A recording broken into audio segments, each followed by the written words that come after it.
जय हिंद दोस्तों, आशा करता हूँ आप सब लोग अच्छे होंगे। आज हम 25 फरवरी 2025 की न्यूज़ को क्लैरिफाई करेंगे और हमेशा की तरह वीडियो शुरू करने से पहले हम अपने पीवाईक्यू एनालिसिस कर लेते हैं। चलिए, सबसे पहले हम 24 का क्वेश्चन देखते हैं, जो कि बात कर रहा था interoperable network on 3D virtual world can be access simultaneously by multi million users. और यहाँ पे क्या भाई, आप वर्चुअल आइटम्स के ऊपर अपना राइट भी एक्सेस कर सकते हैं। तो ऐसी कौन सी चीज है भाई? आंसर था इसका मेटावर्स। ठीक है, तो ये क्वेश्चन पूछा क्यों गया? पहली चीज, metaverse was in news, continuously in news. ठीक है, बहुत सारी चीजों की वजह से था, बट न्यूज में था। अभी इससे साथ पीवाईक्यू कौन सा कनेक्ट होता है? हमेशा मैं बोलता हूँ कि क्या होता है, कोई भी चीज जो कि करंट का पार्ट है, साथ ही साथ वो पीवाईक्यू का भी पार्ट है, तो देर इज हाई चांसेस कि वो पूछा जाएगा। देखो, यही चीज पीवाईक्यू में 2019 में पूछी गई थी। क्या पूछा गया था? देखो, यही सेम स्टेटमेंट है।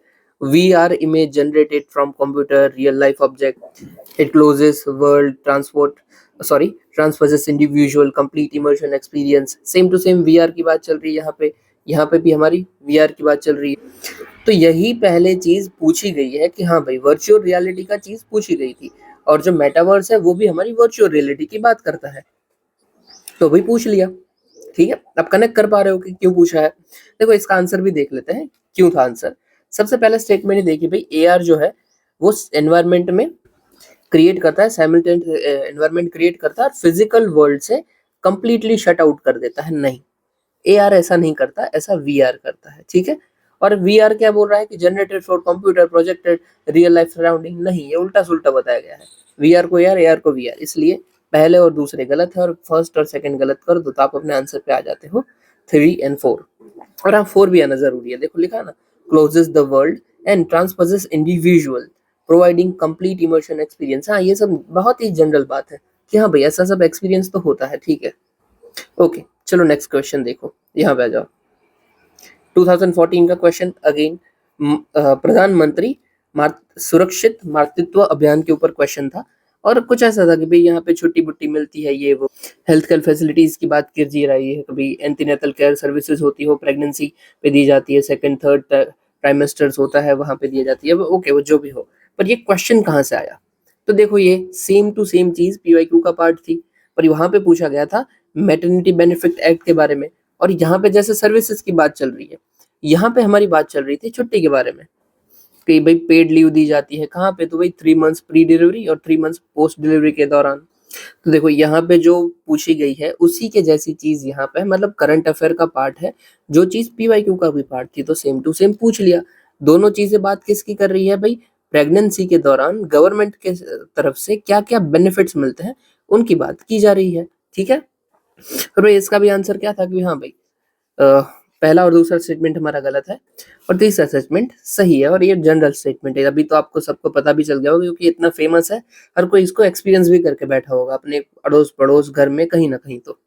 और हाँ भाई, 24 का आंसर क्या था? तो ये भी गलत बात थी, दूसरा सही था, क्योंकि दूसरा तो है भी भाई बहुत जनरल चीज है।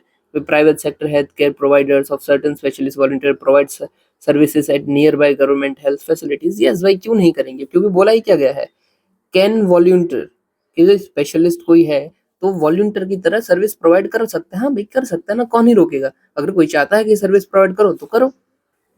ओके, ये हमने पहले डिस्कस कर लिया ये सब, इसलिए मैं जबरदस्ती थोड़ा ध्यान ध्यान से नहीं बता रहा हूँ, कि जो कर लिया है उसको थोड़ा सा भगा देते हैं। ओके, फिर यहाँ पे देख लीजिए, 2019 का क्वेश्चन था, बात कहाँ पे कर रहा था? एमएसपी के ऊपर। जो एमएसपी दी जाती है वो कैसे हम काउंट करते हैं, कौन किधर से आती है, जो इकोनॉमिक कॉस्ट देखते हैं। तो हमें पता है भाई, A2 प्लस FL को हम देखते हैं, और A2 प्लस FL यहाँ पे लिखा गया था विद डिस्ट्रीब्यूशन कॉस्ट प्रोक्योरमेंट इंसिडेंटल्स जो होते हैं उसको देख के बोलते हैं। ओके, चलो जो भी था, बट 19 में पूछा गया था, पर हो सकता है आता हो ना होता हो, बट अभी हमें पता है कि 19 में एमएसपी के ऊपर से कुछ पूछ लिया है। MSP was in a question, और हमें पता है जो चीज क्वेश्चन में हो प्लस जो चीज आंसर में हो, उसको हमें ध्यान से करनी होती है। तो क्वेश्चन में अगर एमएसपी था तो हमें एमएसपी पढ़ के जानी थी, और अगर पढ़ लेते हम तो देखो 23 का क्वेश्चन आपके लिए इजी हो जाता। क्यों? क्योंकि पहला स्टेटमेंट था, तो क्या था कि भाई नाइजर के ऊपर एमएसपी दी जाती है, तो आपको ये तो 100% आता ही आता। ठीक है, अब ये जबरदस्ती लिंकेज की बात नहीं है कि भाई एमएसपी पूछ लिया तो हाँ भाई बिल्कुल, एमएसपी पूछा है तो एमएसपी पढ़ के जाना है, क्योंकि हम पूरा इतना बड़ा सिलेबस पढ़ रहे हैं, तो इतना तो हम ध्यान कर ही सकते हैं ना कि जो पीवाईक्यू में आया है हुआ है उसको हम पहले पढ़ के जाए, फिर वो पूछे या ना पूछे उनकी मर्जी, बट हमें पढ़ के जाना है। ओके, बाकी आगे नाइजर का क्या था, तो खरीफ क्रॉप है, यस है। नाइजर मतलब इन शॉर्ट होता क्या है, तिल होता है। हमने ये भी स्टेटमेंट ये भी जो क्वेश्चन है पहले डिस्कस कर रखा है। और भाई सम ट्राइबल्स इसको यूज करते हैं, यस। सम ट्राइबल्स क्यों नहीं करेंगे, कोई ना कोई तो तिल का यूज कर रहा होगा ना कुकिंग ऑयल के लिए, यस करते हैं। और देखो ये बोला है खरीफ क्रॉप, खरीफ क्रॉप मतलब कौन से होते हैं, जो मानसून में सो होते हैं और विंटर के दौरान जिनको निकाल लिया जाता है। तो यस भाई निकाल लिया जाता है, क्योंकि यूजुअली जो नाइजर होते हैं हम उनका यूज ही करते हैं विंटर के दौरान। तो विंटर के दौरान यूज करते हैं, उसका मतलब क्या है कि उनको विंटर में निकालते होंगे। तो यस खरीफ क्रॉप है ये। हो गया all three answer. Okay, next देखते हैं। देखो यहाँ पे 2019 में ये क्वेश्चन पूछा गया था, सॉरी, यस यस यहाँ वाला, ये वाला देखिए। कुछ कल्टीवेशन एरिया के बारे में बात की गई है, और यहाँ पे जो आंसर में आ रहा है वो हमारी चीज क्या है, एक तो राइस है और दूसरा कॉटन है, क्योंकि 1 and 3 इज राइट। ठीक है, तो हो सकता था उधर आपको ये पता हो या फिर ना पता हो, क्योंकि ये जनरली हार्ड स्टेटमेंट थे सारे, काफी फैक्चुअल चीजें थी, तो हो सकता है उधर ना भी पता हो।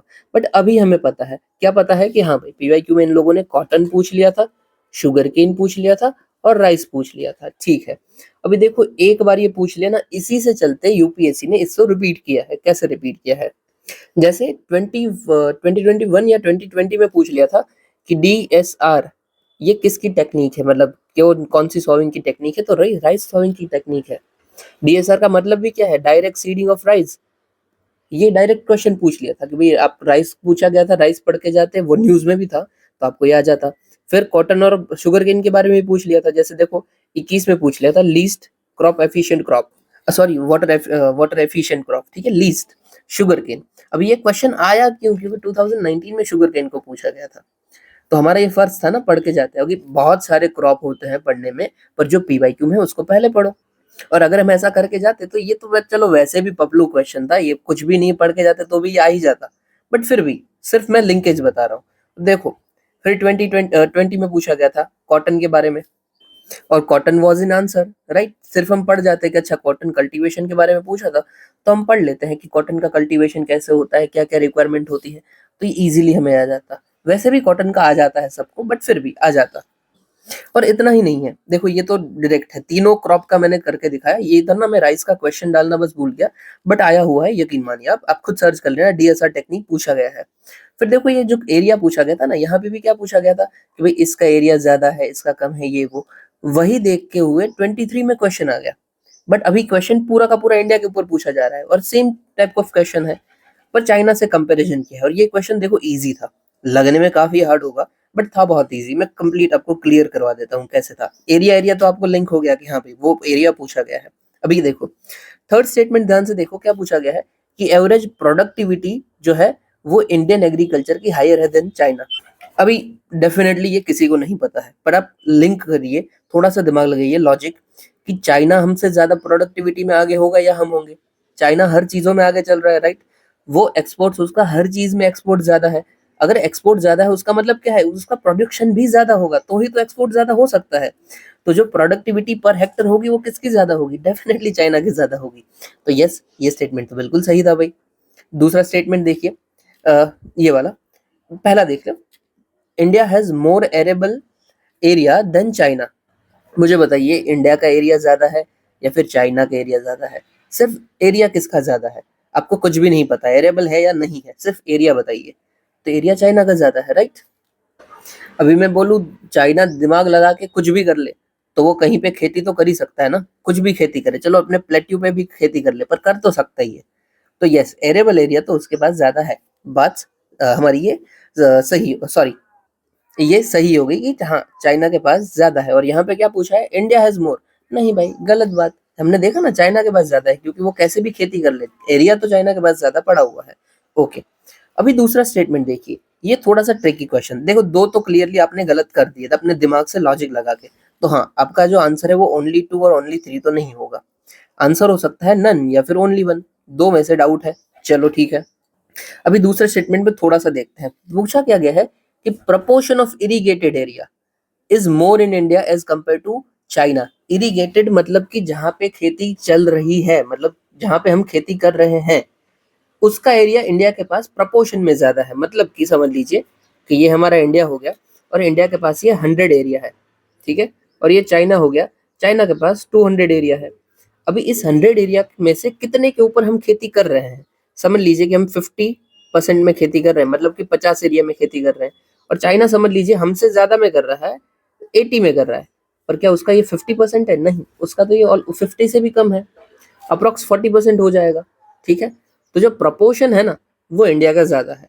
क्यों? क्योंकि आप सोचिए कौन सा ऐसा हमारा स्टेट है जहां में खेती नहीं होती है?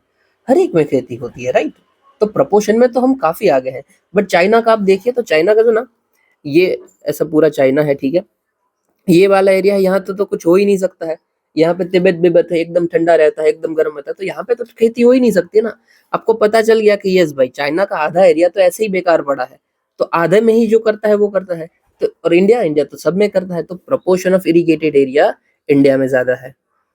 ओके, ये स्टेटमेंट देखो हार्ड था, बट फिर भी मैंने जितना मेरी तरीके से हो सकता था वैसे आपको बताया। आपको हो सकता है ठीक भी लगा हो सकता है न भी लगा हो। और चलिए ये भी आखिरी क्वेश्चन देख लीजिए।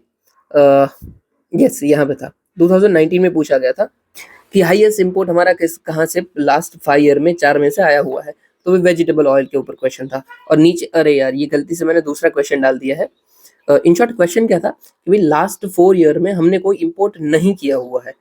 अभी ऑयल के ऊपर ही क्वेश्चन था, वेजिटेबल ऑयल के ऊपर डायरेक्ट नहीं था, बट ऑयल पे ऊपर क्वेश्चन था कि हमने इंपोर्ट नहीं किया हुआ है। तो वो गलत बात थी, इंपोर्ट डेफिनेटली किया हुआ है, राइट? क्योंकि यहाँ पे 19 में पूछा ही गया था कि हाईएस्ट इंपोर्ट किसका है, और फिर उन्होंने पूछा कि भाई इंपोर्ट किया है या नहीं किया है। सिर्फ आप ये पढ़ के जाते, ये स्टेटमेंट पढ़ के जाते, तो भी आपको पता होता कि भाई सालों में तो हमारा हाईएस्ट रहा है, तो इंपोर्ट तो होगा ही होगा। ओके, वो भी ऑयल का था और ये भी ऑयल का है, तो गलती से मैंने दूसरा क्वेश्चन डाल दिया। बट देख लीजिए ये भी क्या है कि पाम ऑयल है और नेटिव तो साउथ ईस्ट एशिया है। गलत बात है, ये अफ्रीका वाले रीजन में हमें मिलता है, और बाकी दो हमारे सही है। चलिए आगे देखते हैं। अभी हम हमारे न्यूज़ देखते हैं, ठीक है। अब देखो एक्चुअली ना, इतने सारे क्वेश्चन करवाना बहुत हार्ड है, क्योंकि मैं अप्रोक्सीमेटली 10-15 दिनों से रोज आपको पीवाईक्यू बता रहा हूँ। अब पीवाईक्यू खत्म होते जा रहे हैं हमारे 5 साल के, बट फिर भी जितने हो सकते थे मैंने आपको बताया। अभी हम कुछ करेंगे कि भाई रिपीट करते हैं, या फिर उससे टॉपिक को हम कवर करके जाते हैं, क्योंकि लिंकेज तो मैंने आपको बहुत सारे बता दिए हैं। जो मुझे रेगुलरली देख रहे हैं वो तो देख ही रहे हैं। अभी हर नए के लिए मैं सेम क्वेश्चन रिपीट नहीं कर सकता हूँ, राइट? तो इसलिए हम अभी से ये करेंगे कि पीवाईक्यू तो देखेंगे ही, बट उसके कुछ टॉपिक्स भी पढ़ लेंगे। लिंकेज आपको पता चल गया है, कैसे आपको पीवाईक्यू करना वो भी आपको आ गया है, ऐसा मैं एक्सपेक्ट करता हूँ कि आ गया होगा। चलिए अभी हम अपनी न्यूज़ देखते हैं। न्यूज़ बहुत ही कम है आज, छोटी-छोटी सी काम की है, वो हम सबसे पहले करेंगे। यहाँ पे देख लीजिए, जैसे कि मैंग्रोव, बहुत काम का है ये, ठीक है। एक्सपेक्टेड क्वेश्चन है हमारा आज का। आईआईटी बॉम्बे ने हाईलाइट किया है मैंग्रोव के रोल को, कि कैसे ये सुनामी और कोस्टल फ्लडिंग्स को रोक सकता है, ठीक है। मैंग्रोव क्या होता है? तो इट इज एक्वाटिक प्लांट, जो खुद तो सॉइल में रहता है, बट उसके पत्ते, स्टेम्स, फ्लावर्स, वो सब बाहर होता है। मैंग्रोव्स आपने देखे हैं, राइट? तो ऐसी वेजिटेशन को हम कौन सी वेजिटेशन कहते हैं? इमर्जेंट वेजिटेशन कहते हैं, ठीक है। चलिए आगे देखते हैं। Mangroves are emergent trees, study submerge roots, steeps, stems, trunks. Okay okay, आपको पता है ये क्या होता है। ओके, अभी मैंग्रोव के कैरेक्टरिस्टिक देख लो, जो कि यूपीएससी पूछता है हर साल की। एक ना एक कोई स्पीशी होती है, उसके कैरेक्टरिस्टिक पूछे होते हैं। ओके, सबसे पहले इकोसिस्टम टाइप, तो लिटरल फॉरेस्ट में हमें पाया जाता है। हैबिटाट की बात करें तो इंटरटाइडल जोन, जो समंदर के एरिया में, नदियों के एरिया में होता है। फिर ट्री की हाइट बात करें तो 8 से 20 मीटर तक हो सकती है। ये एक हेलोफाइट्स है। हेलोफाइट्स मतलब कि सॉल्ट टॉलरेंट है, इसको सॉल्ट से कुछ दिक्कत नहीं होती है। फिर रिप्रोडक्टिव मेथड इसकी वीवी पैरिटी है। वीवी पैरिटी, आपको ये शब्द से कुछ याद आ रहा है? वीवी पैरस, ओवी पैरस, 3 टाइप होती है। यहाँ पे ही लिख देता हूँ, चलो घुमा लेते हैं, एक पेज डाल देते हैं। 3 टाइप होती है हमारी, ठीक है। एक होता है ओवी पेरस, ओवी पेरस। एक होता है वीवी पेरस। ओवी पेरस मतलब कौन से? कि जिसके अंदर ओवम डेवलप्ड हो, जो कि किसी चाइल्ड को डायरेक्ट बर्थ दे, ठीक है। और वीवी पेरस मतलब कौन सा ऑर्गेनिजम्स? जो कि एग लाई करे, जो कि एग देते हैं। अभी इसी में थोड़ा सा एक मिक्सचर हो जाता है, उसको हम बोलते हैं ओवी वीपेरस, ठीक है। यहाँ पे क्या होता है, ये देते तो एग ही है, एग ही देते हैं, बट उनका जो डेवलपमेंट होता है, उस जो एग को हैच करने की बात होती है, वो उनकी बॉडी के अंदर ही हो जाते हैं। बॉडी, अरे क्या लिखा, बॉडी नहीं, हैच इनसाइड बॉडी, ठीक है। मतलब यहाँ पे अंडे दे रहे हैं, डायरेक्ट अंडे दे रहे हैं, यहाँ पे बर्थ दे रहे हैं, और ओविविपेरेंस जो दोनों का मिक्सचर है, यहाँ पे दे तो अंडे ही रहे हैं, बट वो अंडे का हैच होना वो बॉडी के अंदर ही हो जा रहा है। तो ये जो है वो ओविविपेरिटी रखते हैं, मतलब कि क्या, सॉरी ओविवि क्या, विपेरिटी रखते हैं, मतलब क्या है, जो भी इनका रिप्रोडक्शन होगा उनके बाहर होगा, ठीक है। चलिए आगे देखते हैं, किधर गया, यहाँ पे रहा, देखो है ना, बाहर सीड्स जर्मिनेट होते हैं ट्रीज के बाहर ही, और बाहर फॉल कर जाते हैं। Okay, seed germinates on trees, ठीक है, चलो काफी है। और देखो छोटा सा हमें यहाँ पे चीज याद रखना है, ये है न्यूमेटोफोर्स। न्यूमेटोफोर्स मतलब क्या होता है भाई, हर एक जो प्लांट होता है ना उसकी एक अलग अलग रूट सिस्टम होती है, और इनकी जो रूट सिस्टम है वो है न्यूमेटोफोर्स। अभी कौन कौन सी रूट सिस्टम होती है ये जरूरी है जानना, क्योंकि यूपीएससी ने पहले पूछ लिया है। सबसे पहले तो ये न्यूमेटोफोर्स क्या होते हैं, तो देखो कोई भी ऐसे रूट्स जो कि ऐसे बाहर आ जाए, मतलब देखो ये तो जमीन में है, कोई एक पेड़ यहाँ, ये बता देता हूँ, ये एक पेड़ जमीन में है, ठीक है, लगा हुआ है ये पेड़, इसके जो रूट्स होंगे ना वो ऐसे साइड में निकलेंगे, और फिर ऐसे जमीन के बाहर निकल जाएंगे, ऐसे जमीन के बाहर निकल गए, ऐसे रूट्स होंगे, जमीन के अंदर कम और बाहर ज्यादा आ रहे हैं। क्यों ज्यादा बाहर आ रहे हैं, क्योंकि उनको ऑक्सीजन जो होता है ना, ये जो हमारे मैंग्रोव्स है वो उगते तो सारे पानी में ही पड़े हैं, ठीक है, और पानी में उनको जितना सफिशिएंटली ऑक्सीजन चाहिए वो मिलता नहीं है, तो वो ऑक्सीजन लेने के लिए उनके रूट्स आ जाते हैं बाहर, और इसीलिए उनको बोलते हैं न्यूमेटोफोर्स, ठीक है।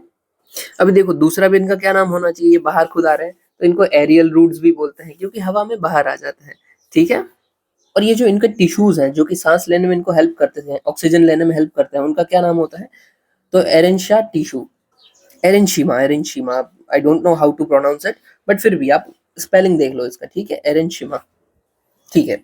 सिर्फ इतना ही क्या काम का था, डेफिनेटली नॉट, और भी हमें रूट सिस्टम देखनी जरूरी है, क्यों, क्योंकि यूपीएससी ऐसा चीज पूछता है, इसलिए जरूरी है। सबसे पहले हम क्या देखेंगे, जो जो पीवाईक्यू में आ चुका है ना उनके रूट सिस्टम देखेंगे, जैसे कि लेग्यूमिनस प्लांट्स के रूट सिस्टम देखते हैं। देखो सबसे पहले आता है हमारा टैप रूट सिस्टम, जो हमारा मटर होता है पीस, उसका भी ये टैप रूट सिस्टम होता है। ये क्यों मैं बता रहा हूँ, क्योंकि पीस जो होता है वो लेग्यूमिनस होता है, और उससे 2-3 बार क्वेश्चन आ चुका है, इसलिए बताता हूँ। टैप रूट सिस्टम क्या होता है कि कोई भी रूट है उसी में से निकल के कोई दूसरे रूट्स बनने लगता है, मतलब कि रुको, आपको फोटो कोई है ना, ये रहा देखो, ये टैप रूट है। जैसे कि ये गाजर होता है ना, कि आपने डायरेक्ट गाजर ही डाल दिया जमीन के अंदर, फिर उसी में से आगे के उगने की प्रोसेस शुरू हो गई है, उसी से में वो आगे बढ़ता जा रहा है, तो वो टैप रूट है, कि जो उसका रूट होता है उसी में से वो आगे बढ़ के जाते हैं। देखो single thick root that grow straight down from the plant, मतलब वो खुद ही ग्रो कर रहा है, ठीक है, तो वो टैप रूट हो गया। फिर एक होता है फाइबरस, फाइबरस मतलब क्या, जो नॉर्मल होता है ना रूट सिस्टम, ये टेढ़े मेढ़े जाते जा रहे हैं, वही है फाइबरस, दैट्स इट। इसमें सब नॉर्मल नॉर्मल चीज आती है, जैसे कि ग्रास, राइस, व्हीट, कॉर्न, ये सब फाइबरस है। ओके, फिर हमारा आता है स्टोरेज या फिर ट्यूबरस। इसमें क्या होता है, इसके रूट्स में स्टोर कर, इसके रूट्स बड़े बड़े होते हैं, ठीक है, और इस रूट्स के अंदर स्टोरेज होता है, सब वाटर स्टोर हो गया या फिर फूड स्टोर हो गया, ऐसा सब होता है। इसमें कौन से एग्जांपल्स आते हैं, तो भाई एक आपको याद रखना है, जो कसावा याद रखना है, ठीक है, कसावा, क्योंकि कोई अगेन ये पीवाईक्यू का पार्ट था, जो जो पार्ट्स है वो मैं आपको बताता जा रहा हूँ। फिर एरियल रूट्स होता है, एरियल रूट्स आपको पता चल गया, ठीक है, ऊपर भी मैंने आपको बताया क्या होता है। और देखो यहाँ पे एक छूट गया हमसे, एडवेंशियस, एडवेंशियस में यहाँ पे बोला है मैंग्रूव्स। आप बोलोगे यार आपने तो बोला है एरियल होते हैं मैंग्रूव्स, दोनों होते हैं भाई, दोनों का इन शॉर्ट मतलब सेम हो रहा है। क्यों मतलब सेम हो रहा है, देखो यहाँ पे क्या हो रहा है, roots that grow from plant organ then the root, और इसमें कौन कौन से आते हैं, तो मेज, बाम्बू, मैंग्रोव्स, यस। अभी ये सिस्टम कौन सी होती है, तो एरियल रूट सिस्टम होती है, ओके। फिर होता है क्रीपिंग रूट्स, क्रीपिंग मतलब जो ऐसे जमीन के बाहर बाहर रहते हुए आगे बढ़ते जाते हैं। आपने वो मनी वेल देखी होगी ना, मनी वेल, कि वो पत्ते पत्ते आगे जा रहे हैं और उसी में से आगे बढ़ते जा रहे हैं, वो है क्रीपिंग रूट। फिर है वाटर रूट सिस्टम, अभी कोई भी छोटा मोटा प्लांट है, आपने उसने तोड़ को, अब सॉरी, आपने उसको तोड़ लिया और किसी पानी में डाल दिया, और वो पानी में ही ग्रो हो गया, सिर्फ पानी ही नीड है उनके लिए और कुछ भी नहीं है, तो वाटर रूट सिस्टम हो जाएगी। फिर है पैरासिटिक रूट सिस्टम या फिर पैरासाइट रूट सिस्टम। ये क्या है, कोई एक ऑलरेडी पेड़ पौधा है, उसके ऊपर कोई दूसरा रूट आ जाता है, मतलब दूसरी कोई रूट्स आ जाती है प्लांट्स की, और न्यूट्रिशन और वाटर को उससे खींच लेती है, ठीक है। तो कोई एक रूट है, यहाँ पे समझ लीजिए कोई एक प्लांट का रूट है, उसके ऊपर दूसरा आ जाता है, और ये जो भी कंज्यूम करके रखा है ना वाटर या फिर फूड, उसको ये यहाँ पे से खींच लेता है। ये है पैरासाइट रूट सिस्टम। ये बुरा होता है। देखो इसके लिए तो फायदा है ब्लू वाले के लिए, बट रेड वाले का तो नुकसान है ना, मेहनत ये कर रहा है, ले भाई ये जा रहा है। तो ये हो गई हमारी सारी की सारी रूट सिस्टम। और इसमें भी जो हमारे रूट्स होते हैं, ये पूरा ऑफ कोर्स हो गया ना। यस, टैप रूट सिस्टम मतलब जो खुद ही ग्रो कर रहा है। फाइबरस मतलब उसके रूट्स ऐसे बशी हो जा रहे हैं, पूरी जैसे बुश होती है वैसी। फिर एडवेशियस, जो कि सेम रूट्स के अलावा कहीं से ग्रो हो रहे हैं उसके रूट्स, जैसे कि एक एग्जांपल ले लेते हैं, जो मेज होता है उसके प्लांट्स के रूट्स, उसके रूट्स में से नहीं बल्कि जो उसके बीज बीज होते हैं वहां से निकलते हैं, तो वो हो गया एडवेशियस। फिर स्टोरेज, जो इसके अंदर स्टोरेज करके बैठे हैं, जैसे कि कसावा एरियल मतलब जो सांस लेने के लिए बाहर आ रहे हैं। और इसके जो एंजाइम होते हैं वो कौन से होते हैं, तो एरेंशिमा एंजाइम, एंजाइमा टिश्यू एंजाइम तो ह्यूमन के अंदर है, यहाँ पे नहीं है। फिर है क्रीपिंग वाटर पैरासाइट, ठीक है, डन है। फिर दो टाइप होते हैं अपने रूट सिस्टम को मेजरली, वो एक तो मोनोकोट होता है और एक डाइकोट होता है। मोनो से ही क्या है, एक, मोनो मतलब एक और डाई मतलब दो। तो यहाँ पे जो हमें सिस्टम मिलती है, यहाँ पे फोटो देखो ये अच्छा है, यहाँ पे हमें एक मिलते हैं, यहाँ पे हमें दो कॉटिलेडन्स मिलते हैं। क्या ये याद रखने की जरूरत है? नहीं, नहीं याद रखने की जरूरत है, सिर्फ ये 1 और 2 याद रखना है। फिर देखो इसके रूट सिस्टम, ये डायरेक्ट होता है, अपने में से ही ग्रो करता है, जबकि ये बशी जैसा एक दूसरे आगे आगे ग्रो करके रहते हैं। इसके जो लीफ होते हैं वो ऐसे लंबे होते हैं, पैरेलल्स होते हैं, यहाँ पे थोड़े हमें टेढ़े मेढ़े देखने को मिलते हैं, ठीक है। फिर इनके फूल हम देखते हैं, जो ये मोनोकॉट है, इनके फूल मल्टीपल ऑफ 3 में होते हैं, मतलब कि ये 3 हो गए या फिर ऐसे 6 भी हो सकते हैं, ठीक है, तो मल्टीपल ऑफ 3। जबकि जो डाइकॉट होते हैं उसमें 4 या 5 हो सकते हैं। तो अभी से आप अगर कोई भी फूल या पत्ता देख रहे हो तो आपको वो पता होना चाहिए कि जो इनकी रूट सिस्टम है वो मोनोकॉट है या डाइकॉट है। सिर्फ आपको पत्ता देखना है कि हाँ ये लंबा वाला पत्ता है तो ये मोनोकॉट है, और हाँ ये लंबा नहीं थोड़ा ऐसे गोल जैसा पत्ता है तो वो डाइकॉट है। और ये फूल भी आपको पता चलना चाहिए, 3 के मल्टीपल में है, 3, 6, 9, तो आपको पता चलना हाँ ये मोनोकॉट है, और 4 या 5 है तो ये डाइकॉट है। मैं आपको क्यों बता रहा हूँ मोनोकॉट और डाइकॉट, क्योंकि यूपीएससी ऐसा क्वेश्चन पूछते हैं तो मेरा बताना आप जरूरी है, ठीक है। क्योंकि आप खुद अज्यूम कीजिए कि आपको पूछ लिया जाए कि भाई all monocots have Oval shaped leaves, उधर हाई चांसेस है कि आप करोगे कि हाँ यार ये सही होगा, बट हम अगर पढ़ के गए तो हम सही कर सकते हैं ना। चलिए छोड़िए, अभी हम पढ़ाई करते हैं, मतलब आगे दूसरा पढ़ते हैं। ये हमारा टॉपिक हो गया है ऑलमोस्ट। याद आपको क्या रखना था, हम यहाँ से ट्रेस किए थे न्यूमोमेटोफॉर्स, ठीक है, यहाँ से न्यूमोमेटोफॉर्स मतलब कि जो एरियल रूट्स होते हैं वो, और यहाँ से हमने पूरा का पूरा देख लिया। ओके चलिए आगे देखते हैं अभी। आ, हाँ ये यहाँ से देख लो, यहाँ पे बोला गया है पैलियो नेथी ग्रुप ऑफ बर्ड्स, मतलब यहाँ पे कौन से बर्ड्स की बात करें, जो भी बर्ड्स जो उड़ नहीं पाते हैं, तो वो बर्ड बट उड़ नहीं पा रहे हैं, तो ये जो ग्रुप है उनको हम फ्लाइट लेस बर्ड्स बोलेंगे, या फिर पैलियो पैलियो नेथी बर्ड बोलेंगे। इसमें कौन कौन से आते हैं, तो भाई ऑस्ट्रिचेस, यूमिस, रिया, केसोवायर्स, बहुत सारे आते हैं। इसका भी दो क्लासिफिकेशन हमारा हो जाता है, एक होता है तिनेमेराफॉर्स फॉर्म्स, तीनामी फॉर्म्स, और रिटाटे और रिटाइट बर्ड्स, या फिर रेटाइट बर्ड्स, आप जैसे भी बोलो। इन दोनों में फर्क क्या होता है भाई, तो ये जो ऊपर वाले हैं तीनामी फॉर्म्स, ये थोड़ा सा तो उड़ सकते हैं, मतलब जो अपनी चिकन उड़ती है उतने जैसा, पर जो रेटाइट बर्ड है वो बिल्कुल भी नहीं उड़ सकता है, ठीक है। दैट्स इट, इतना ही हमें याद रखना है। कहाँ पे पाए जाते हैं, तो भाई ऊपर वाले साउथ और सेंट्रल अमेरिका में पाए जाते हैं, और नीचे वाले Australia, New Guinea, kiwi, New Zealand, south America, Africa, बहुत सारी जगह पे पाए जाते हैं। अभी ऑस्ट्रिच से क्या आपने कभी भी उड़ते हुए देखा है? नहीं, वो नहीं उड़ सकता है, ठीक है। तो वो कहाँ से बिलोंग करता है, तो रेटाइट बर्ड फैमिली से बिलोंग करता है। और ये रेटाइट बर्ड फैमिली किससे बिलोंग करती है, फ्लाइटलेट्स बर्ड्स, पैलियोनेथाई। और हाँ भाई न्यूज में क्यों था, यूनिवर्सिटी ऑफ ब्रिस्टॉल ने बोल दिया था कि भाई अजम्पशन जो पैलियोजेनिक ग्रुप्स ऑफ बर्ड्स हैं, ये इनको हम क्या बोल रहे हैं, डम्ब, कि वो बुद्धू थे, दैट्स इट, हटाओ जो कुछ काम का नहीं। फिर है टी हॉर्स रोड, बस इतना ही बोला है कि चाइना और इंडिया को कनेक्ट करते हुए एक रोड हमारा था, वो है T horse road, that's it. T क्यों भाई, तो यहाँ पे टी का प्रोडक्शन होता होगा कुछ, दस जैसे भी बोला हो। किस दौरान टाइम पीरियड की बात चल रही है, ओरिजिन पे टांग डायनेस्टी चाइना के दौरान चली थी, वहां पे बात चल रही है 600 के 900 के बात चल रही है, ओके। तो देखो ये चाइना वाला एरिया है, चाइना से कनेक्ट करते हुए हम यूं घूमते हुए सिक्किम से होते हुए इंडिया की ओर आते हैं, कलकत्ता को कनेक्ट करते हैं। ये है हमारा T horse road, that's it. ये कोई सिंगल रोड नहीं है, याद यही रखना है, it is not any single road but network of branching paths. Okay, connect किसको करता था? साउथ वेस्ट चाइना को लेकर थे, इंडियन सब कॉन्टिनेंट को। ठीक है, बहुत अच्छी बात है। अंदर का कुछ याद रखने की जरूरत है? नहीं, नहीं याद रखने की जरूरत है, सिर्फ इतना काफी है, इंडिया चाइना वाला और मल्टीपल रोड्स है। चलिए, न्यूज में क्यों था? China's ambassador to India recently posted on X about historic tea horse road, इसलिए जरूरी था। यहाँ पे देखिए फिर, जाग्रोस माउंटेन्स कहाँ पे पड़ते हैं? ईरान के एरियाज में पड़ते हैं। ये ना मैं आपको बता देता हूँ, दूसरे भी माउंटेन रेंज तो आपको पता रहेगा थोड़ा सा। सबसे पहले इसको देख लो, Zagros mountain ranges ancient Neotethys oceanic slab से डेवलप हुए थे। हटाइए, कुछ काम का नहीं है हमारा। जाग्रोस माउंटेन सेंट्रल एशिया में पड़ते हैं। जियोग्राफिकल एक्सटेंट 1500 किलोमीटर तक हमें देखने को मिलता है। हाईएस्ट पीक माउंट डेना है। हमारी क्लाइमेट, हटाइए, कुछ भी जरूरत नहीं है। स्टेपीज वेजिटेशन देखने को मिलती है। ठीक है, मेन हम माउंटेन देख लेते हैं कहाँ पे पड़ रहे हैं। एक सेकंड सिर्फ। यस, ये देखिए, जाग्रोस, ये वाला, यस, ये हमारी एशिया की माउंटेन रेंजेस है। ठीक है, और इसमें से यहाँ पे आपको दिखेगी जाग्रोस माउंटेन रेंज। ये वाला ईरान वाला एरिया देख लीजिए, ये ईरान से हम आगे जाते हैं, यहाँ पे हमारा पड़ता है जाग्रोस माउंटेन। ये सारे के सारे जो माउंटेन्स है, माउंटेन रेंजेस है, ये इमर्ज कहाँ से होती है? तो पामीर नॉट से होती है। पामीर नॉट हमारे इंडिया के ऊपर वाले एरियाज़ में, जो अफगानिस्तान वाला एरिया है वहाँ से पामीर नॉट है। पामीर नॉट को नॉट क्यों बोलते हैं? नॉट क्या होती है? जहाँ से कुछ बांधा जा रहा है, राइट। तो यहाँ पे देखो, सारी की सारी ऊपर नीचे आते हुए सारी जो माउंटेन रेंज है वो यहाँ से ही निकल रही है।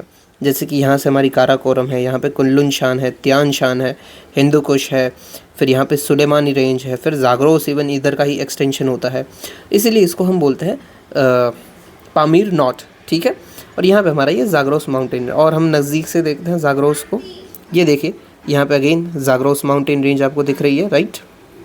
और देखो, हल्का सा पढ़ भी लो कि Armenian knot is connected to a Pamir knot by Elburz and Zagros ranges just originate in Armenian knot. यहाँ पे आपको आर्मीनियन नॉट भी दिख जाएगी, एक ही सेकंड। ये देखो, ये जैसे हमने पामीर नॉट देखी, ठीक है, वैसे ही यहाँ से कौन सी आ रही है? आर्मेनियन नॉट आ रही है। आर्मेनियन नॉट का आर्मेनिया, क्योंकि यहाँ पे आर्मेनिया कंट्री पड़ती है।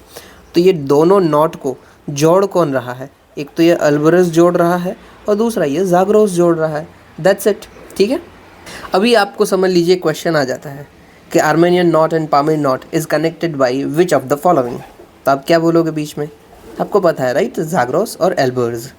ओके, चलिए हम बैक टू अपने वापस जो है वहाँ पे चले जाते हैं अपने करंट अफेयर में। ये मैं फ़ोटो डाल दूंगा, हाँ, अभी तो मैं भूल गया था, पर मैं डाल दूंगा। फिर है ब्लैक प्लास्टिक। तो देखा, ऐसा उल्टे सुल्टे क्वेश्चन यूपीएससी बहुत बार पूछता है, पर कनेक्शन में होता है, डेफिनेटली ऐसे ही नहीं है। तो ब्लैक प्लास्टिक क्या है भाई? तो ऐसा कोई भी प्लास्टिक जो कि रिसाइकल्ड इलेक्ट्रॉनिक वेस्ट से हमें मिल रहा है, वो है ब्लैक प्लास्टिक। ठीक है, तो ये जो ब्लैक प्लास्टिक है ना, दूसरा है, इसमें फ्लेम रिटार्डेंट कंपोनेंट्स होते हैं, मतलब कि आग नहीं लगने वाले कंपोनेंट होते हैं। That's it. इसका ब्लैक नाम दूसरा इसके लिए भी है कि जो हमारे यूजुअली हम यूज़ करते हैं, कंप्यूटर्स है, टीवी, अप्लाइंसेस, जो कुछ भी होता है वो प्लास्टिक से बने होते हैं, और जो ब्लैक प्लास्टिक ही होता है, इसीलिए उसका यूज़ करते हुए अगर कोई हमने मटेरियल बनाया है तो वो ब्लैक प्लास्टिक मटेरियल है। ठीक है, ये फ्लेम रिटार्डेंट होता है, और जो इसके अंदर केमिकल यूज़ करते हैं, जो फ्लेम रिटार्डेंट केमिकल है, वो कौन सा केमिकल होता है? तो कार्ब्रोमो diphenyl ether. In short ether याद रखना, क्योंकि मेन यही है, और ये फिनाइल भी याद रख लो तो भी चल जाएगा। डी कार्बो मोडी फिनाइल ईथर। ठीक है, चलिए आगे बढ़ते हैं। फिर है सोलिंगा ट्राइब। सोलिंगा ट्राइब कहाँ पे मिलती है हमें? तो पहले भी हमने देख लिया है, बीआरटी टाइगर रिजर्व में, Biligiri Rangaswamy tiger reserve, Biligiri Rangaswamy temple tiger reserve. ये सोलिंगा ट्राइब फर्स्ट ट्राइबल कम्युनिटी है जो कि टाइगर रिजर्व के अंदर रिसाइड करती है। ये कौन सी लैंग्वेज बोलती है? तो सोलिगा लैंग्वेज बोलती है, और ये एज अ टाइगर को सेक्रेड मानते हैं। टाइगर को रिफ़र भी वे किससे करते हैं? तो दोदा नाई से ये रिफ़र करते हैं। ठीक है, इन शॉर्ट वो बोलते हैं, दैट्स इट। रेफर का मतलब वही है, वो बोलते हैं। और यहाँ ये कहाँ पे हमें पड़ता है? तो कर्नाटका में पड़ता है। क्या ये पीवाईक्यू का पार्ट है? डायरेक्टली नहीं है, इनडायरेक्टली है। कैसे? एक माउंटेन रेंज पूछी गई थी 2024 में, बिलीगिरी रंगन। अगर आपको ये भी पता था कि हाँ भाई, बिलीगिरी रंगन कर्नाटका के अंदर हमारी टाइगर रिजर्व है, तो भी आप उसको कनेक्ट कर सकते थे, इजी था, क्योंकि बिलीगिरी रंग हिल्स से ही इसका नाम Biligiri Rangan tiger Rangaswamy tiger temple tiger reserve है। ठीक, कनेक्शन बिठा पा रहे हो आप। तो अगर ये यूपीएससी का पार्ट है और करंट अफेयर में भी है, मतलब पीवाईक्यू का पार्ट है, और करंट अफेयर में भी है, तो क्या ये इंपॉर्टेंट नहीं हो जाता? बिल्कुल इंपॉर्टेंट हो जाता है। ठीक है, चलिए फिर है एडोलसेंट गर्ल क्लब। अब देखो हमारी एक स्कीम चल रही है, मिशन शक्ति स्कीम। इस शक्ति के अंदर दो कंपोनेंट है, एक है संबल और दूसरा सामर्थ्य। अभी हमने इसी के अंदर छोटा सा एक सब स्कीम लॉन्च कर दिया है, एडोलसेंट गर्ल क्लब। ओके, इसका काम क्या होगा? और हाँ, स्पेशली हमने कहाँ पे ये किया है? नागालैंड के अंदर किया है। इसका काम क्या होगा? तो government as well as private school मिलकर ये कोशिश करेंगे कि 16 से 19 साल के जो बच्चियां हैं उनका वो ग्रुप बनवा पाएँ, ताकि उनका थोड़ा सा हम जल्दी से विकास कर पाएँ। That's it. प्रोजेक्ट संबल और सामर्थ्य के अंदर दूसरा क्या क्या चीज़ें आती है? तो जो संबल है वो यूजुअली बात करता है safety and security of women की। संबल, बल स्टैंड्स फॉर पावर और सम स्टैंड फॉर ऑल, तो safety and security of all women. और सामर्थ्य, सामर्थ्य मतलब एम्पावरमेंट, कैपेसिटीज़। तो सामर्थ्य बात करता है उनकी कैपेसिटी बढ़ाने का, मतलब कि एम्पावरमेंट करने का वुमेन। तो जो भी आपको स्कीम नहीं पता है फिर भी आप उनका मतलब समझ पा रहे हो, तो आपको पता चल जाएगा कि ये भाई संबल में पढ़नी चाहिए या फिर सामर्थ्य में पढ़नी चाहिए। एग्जाम्पल क्या है? One stop centre, Beti Bachao Beti Padhao, नारी अदालत, वुमेन हेल्पलाइन। और सामर्थ्य के अंदर उज्ज्वला, स्वधार गृह, women self help group, women hostel, फिर क्रेच सिस्टम और मातृत्व वंदना योजना। ठीक है, ठीक है, आगे देखते हैं। फिर है काजीरंगा नेशनल पार्क। कहाँ पे पड़ता है? असम के एरियाज़ में पड़ता है। कौन सी आजू बाजू इसके हिल्स पड़ती है? तो ब्रह्मपुत्र रिवर निकलती है और कार्बी मिकिर हिल्स यहाँ पे पड़ती है। मिकिर हिल्स ज़्यादा फेमस है, कार्बी कम फेमस है। कार्बी एंगलोंग माउंटेन रेंजेस है, बट मिकिर ज़्यादा हमें देखने को मिलती है। स्टेटस इसका देख ले तो ये यूनेस्को वर्ल्ड हेरिटेज साइट है, 1985 में घोषित कर दिया था। ये इंपॉर्टेंट बर्ड एरियाज़ भी है और नेशनल पार्क टाइगर रिजर्व भी है। ओके, क्या ये इंपॉर्टेंट है? यस, ये इंपॉर्टेंट है। इंपॉर्टेंट बर्ड एरिया इसे क्यों बोला गया है? क्योंकि यहाँ पे ये जंक्शन है ऑस्ट्रेलियाज़ एंड इंडो एशियन फ्लाईवेज का। क्योंकि बर्ड जो होती है ना, वो उनका फ्लाईवे होता है कि भाई हाँ, ये हम रशिया से निकले, रशिया से होते हुए इंडिया गए, इंडिया से होते हुए ऑस्ट्रेलिया गए, फिर हम वापस आए, ये सब फ्लाईवे होता है। बस उसी के फ्लाईवे में ये एक मेजर जंक्शन है, इसीलिए। दूसरा ये क्यों फेमस है? तो यहाँ पे हमें वन हॉर्न राइनोसोरस मिलता है, इसलिए ज़रूरी है। ओके, चलिए आगे देखते हैं। फिर है पीएम किसान। हमने बहुत बार देखा है ये स्कीम को कि एक साल में 6,000 रुपये हम देने वाले हैं। जो भी फार्मर है उनको via direct benefit transfer, direct account में जाएगा। और कैसे देंगे? 3 इंस्टॉलमेंट में देंगे, 2-2 हज़ार के इंस्टॉलमेंट। किसके अंदर काम करता है? तो मिनिस्ट्री ऑफ एग्रीकल्चर और फार्मर वेलफेयर के अंदर काम करता है। ये एक सेक्टर स्कीम है, 100% फंडिंग गवर्नमेंट ऑफ इंडिया के द्वारा जाती है। ठीक है, चलिए ओके। फिर है, हाँ, न्यूज़ भी देख लो। जर्मनी कहाँ पे था? सॉरी, यहाँ पे क्या भाई ऊपर यहाँ पे क्या आता है? ये कौन सा सी है ये मुझे बता दीजिए, क्योंकि ये PYQ का पार्ट है। ठीक है, दूसरा यहाँ पे क्या इंपॉर्टेंट है? तो एल्स भी यहाँ तक पहुँचते हैं और दूसरे दैन्यूब और राइन रिवर भी यहाँ से निकलती है। That's it. दूसरा कुछ भी जर्मनी में इंपॉर्टेंट नहीं है। न्यूज़ में क्यों था? तो भाई जर्मनी के नए चांसलर्स मिल गए। चांसलर मतलब हमारा यहाँ पे जो PM भैया है ना, वही यहाँ पे चांसलर है, सेम बात है। ओके, चलिए आजू बाजू की कंट्री छोटी मोटी है, देख लीजिए। बेल्जियम, लग्जमबर्ग, नेदरलैंड, ऑस्ट्रेलिया, चेक रिपब्लिक। ठीक है, ठीक है, चलिए आगे बढ़ते हैं। प्लेजीन हो गया, टी ऑफ हॉर्स हो गया। ओके, छोटी न्यूज़ हो गई है, बड़ी न्यूज़ हम कवर कर लेते हैं। ओके, यहाँ पे देख लीजिए। सबसे पहले से शुरू आते हैं। मिनिस्टर ऑफ रोड ट्रांसपोर्ट और हाईवेज़ ने बोला है कि हमारे जो रोड्स हैं इंडिया के, उसका नेटवर्क वर्ल्ड में 2nd लार्जेस्ट हो चुका है। ओके, ठीक है। क्या ये ज़रूरी है याद रखना? ये ज़रूरी है। क्यों? क्योंकि 2023 में रोड से ऊपर से क्वेश्चन पूछा है। देखो, ये क्वेश्चन भले ही पूछा था, ये था NCERT का पार्ट। वही NCERT में जो लिखा हुआ था वही घुमा के पूछ लिया था। That's it. तो आपको NCERT ठीक से पढ़ी होती तो आपको वो आता। बट अभी बात यही है कि PYQ का पार्ट है और वही करंट में भी आया है, तो हम ध्यान से देखेंगे। तो 2nd लार्जेस्ट वर्ल्ड नेटवर्क हो गया है। पहले आखिरी में जो PYQ में बता रहे थे ना, सॉरी PYQ नहीं, NCERT में, तभी हम 4th पे थे। ओके, तो बताना क्या है हमें? नेशनल हाईवेज़ इंक्रीज़ हुए हैं। कितना हो गए हैं अभी? कितना इंक्रीज़ हो गया है? तो 1.46 लाख किलोमीटर एट प्रेजेंट। बहुत अच्छी बात है। टोटल कितना है? तो 63.45। क्यों बढ़ा है भाई? तो हमारा कैपेक्स राइज किया है। ये कॉमन सेंस है कि कैपेक्स राइज किया होगा। Capex stands for capital expenditure. Capital expenditure मतलब ऐसा एक्सपेंडिचर जिसका यूज़ करते हुए इन फ्यूचर हमें फ़ायदा मिलने वाला है, कुछ कैपिटल क्रिएट हो रहा है। ओके, रोड इज़ कैपिटल, क्योंकि उससे हमें पैसा मिलने वाला है। फिर इन्वेट हमारी 25,000 करोड़ की आई हुई है। इन्वेट मतलब जैसे हम शेयर में इन्वेस्ट करते हैं, म्यूचुअल फंड्स में इन्वेस्ट करते हैं ना, कि हाँ भाई म्यूचुअल फंड्स सारे के सारे अलग अलग शेयर्स में इन्वेस्ट करेगा, ABC शेयर्स होंगे, फिर उसका जो भी रिटर्न मिलेगा वो हमें मिल जाएगा। वैसे ही रोड्स का कोई भी हमारा इंफ्रास्ट्रक्चर है, गवर्नमेंट का इंफ्रास्ट्रक्चर है, वो बन रहा है, उसमें आप इन्वेस्ट कर लो, फिर उससे जो भी इनकम आएगी, समझ लीजिए रोड बना, आपने उसकी इन्वेट ली हुई थी, 10 रुपये की इन्वेट ली थी। अब ये रोड बना, रोड की इनकम जनरेट हो रही है हर साल 1000 रुपये।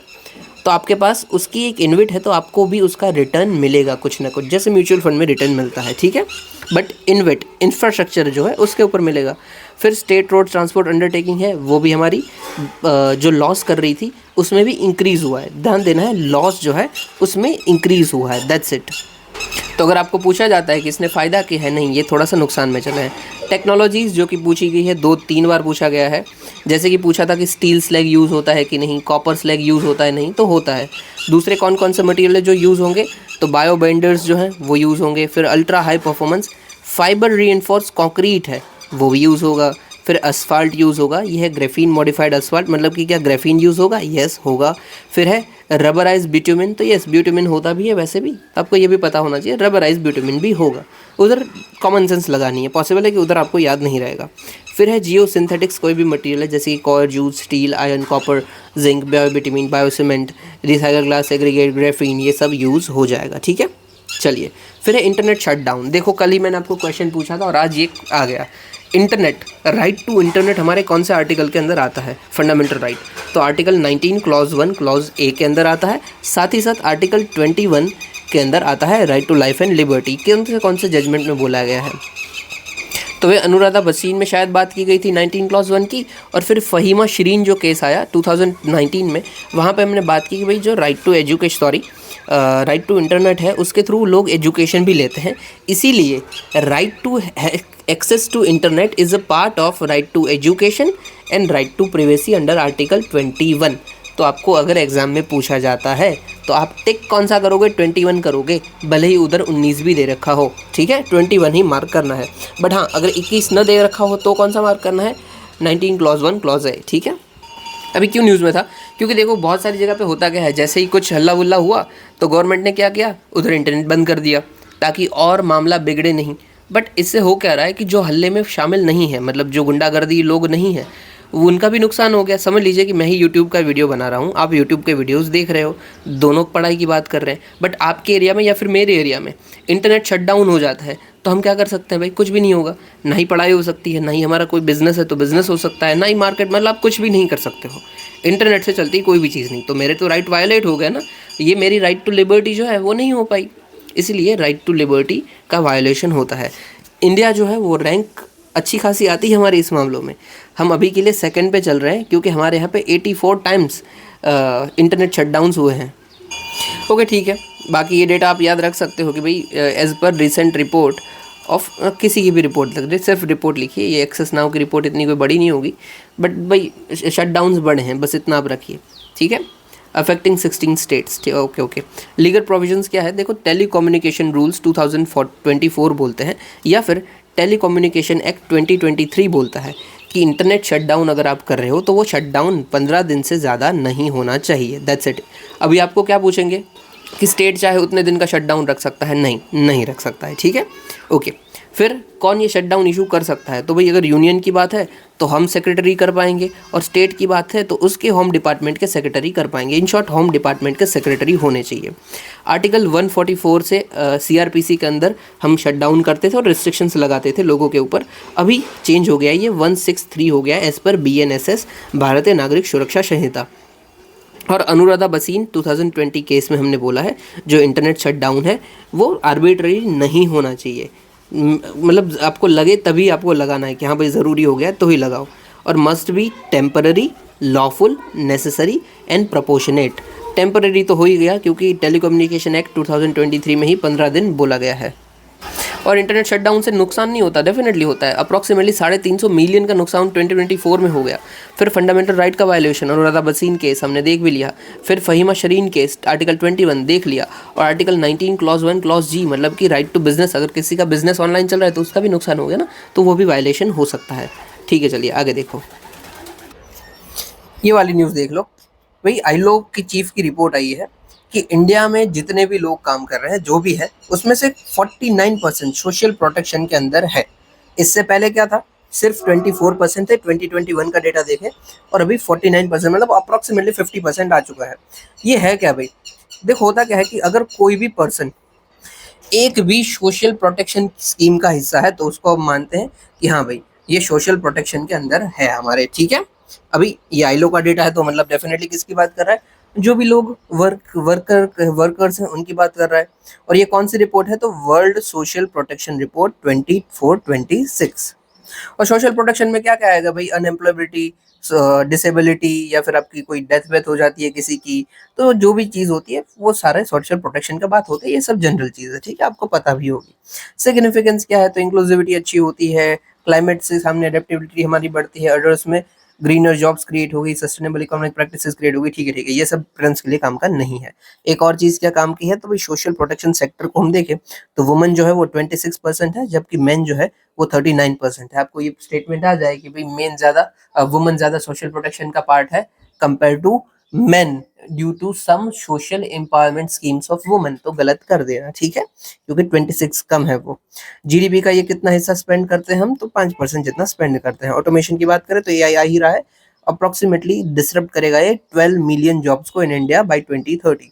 रिकमेंडेशन क्या है, सोशल प्रोटेक्शन को बढ़ाइए, जेंडर डिस्पेरिटीज को कम कीजिए, इंप्रूव कीजिए data collection, monitoring and reskillings. Okay, initiative क्या क्या है हमारे, तो national rural employment guarantee act, targeted public distribution system, PM Shram Yogi मानधन योजना, और प्रधानमंत्री जीवन ज्योति योजना, और एट लास्ट सुरक्षा बीमा योजना, या फिर जीवन, हाँ ऊपर आ गया जीवन ज्योति बीमा योजना। ये एक्चुअली ये जीवन ज्योति है ना, यहाँ पे बीच में जीवन ज्योति बीमा योजना है, ये कट हो गया है, ठीक है। चलिए आगे बढ़ते हैं। फिर है हमने रिसेंटली पता किया कि इंडिया के जो जोन्स हैं, 5 जोन है, नॉर्थ वेस्ट साउथ एक्सेट्रा, ठीक है।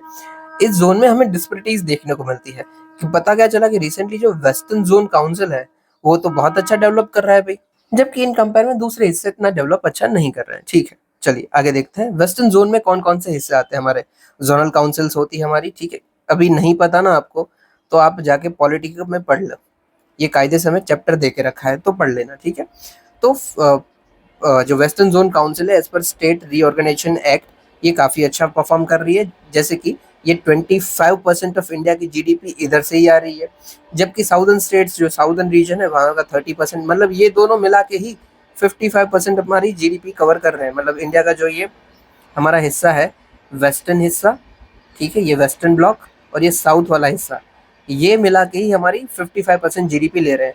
बाकी के हिस्से देखें तो भाई नॉर्थन जितना 18%, सेंट्रल 13%, ईस्टर्न 12%। तो ये रीजनल डिस्पेरिटीज हमें देखने को मिलती है। ये डिस्पेरिटीज क्यों है, क्यों वेस्टर्न वाला डेवलप नॉर्थ ईस्टर्न वाला डेवलप नहीं, तो देखो पहले हमें मिलती है ब्रिटिश पॉलिसीज के हिस्टोरिकल रीजंस भी है कि उस एरियाज में ब्रिटिशर्स बहुत सारा काम किए हैं, तो वो एरिया ऑलरेडी काफी डेवलप पड़ा हुआ है, जैसे कि कलकत्ता, मुंबई, चेन्नई, सूरत वाला कोस्ट देख लीजिए, सब लोग वहां पे ही आए हैं।